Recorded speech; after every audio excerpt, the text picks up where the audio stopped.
Salam to Comrade Basavaraju and to the 27 People's Heroes.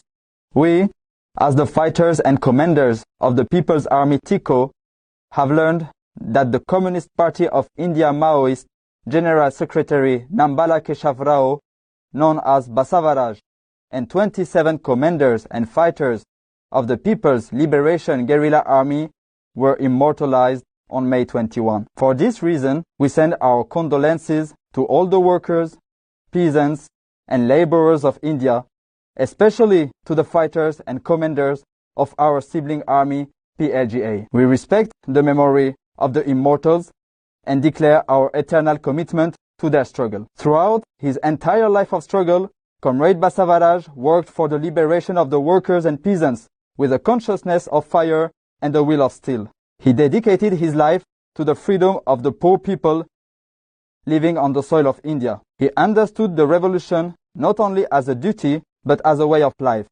And he brought the Indian Revolution into existence in his own life. He passed through the enemy circle countless times. He repeatedly carried out revolutionary attacks against the enemies of the people and against Indian reaction, and was in the leading position of these attacks. Comrade Basavaraju will live forever in the struggle of the workers and peasants and the international proletariat for the people's democratic revolution, socialism, and communism. The reactionary Indian state, with its expansionist policy and as the gendarmerie of imperialism in South Asia, is pursuing an aggressive policy against the people inside the country and against the lands of other countries in the region.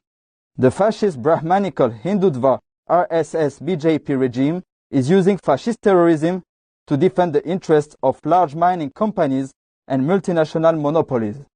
Under the name of Operation Against Maoist Guerrillas, it is massacring indigenous peoples who resist large mining companies and manipulating these operations by presenting everyone they killed as guerrillas. In today's world, where the imperialists are preparing for a new sharing war, imperialist competition has gained momentum in South Asia. The struggle for dominance over new trade routes has increased regional conflicts. On one side, the struggle for hegemony between the imperialist bloc led by the US and China continues. On the other side, the regional competition between Indian expansionism and Chinese imperialism. The hegemony struggle they have entered into in South Asia and Indochina are gradually evolving the regional tension towards a war. In order to maintain its aggressive line in foreign policy, the reactionary Indian state has launched an all-out attack wave under various names, primarily against the Maoist forces waging a people's war, but also against all progressive revolutionary forces. Today, the reactionary Indian state and its fascist speakers are sending a message to the Indian people by shouting victorious cries upon the immortalization of Comrade Basavaraju and 27 Maoist people's heroes. However, there is something they ignore.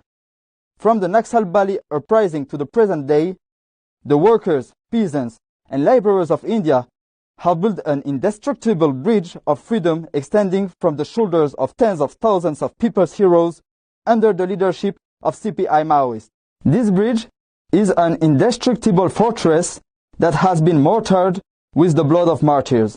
The current name of this fortress is CPI Maoist. Therefore, just as the great communist leader Comrade Sharu Mazumdar said, now is not the time to be sad, comrades, but to rise up like fire. We believe that this twist that history has brought before us today will only be an occasion to leap even further on the illuminated path of Marxism, Leninism, Maoism, in the flowing struggle of the masses like a flood.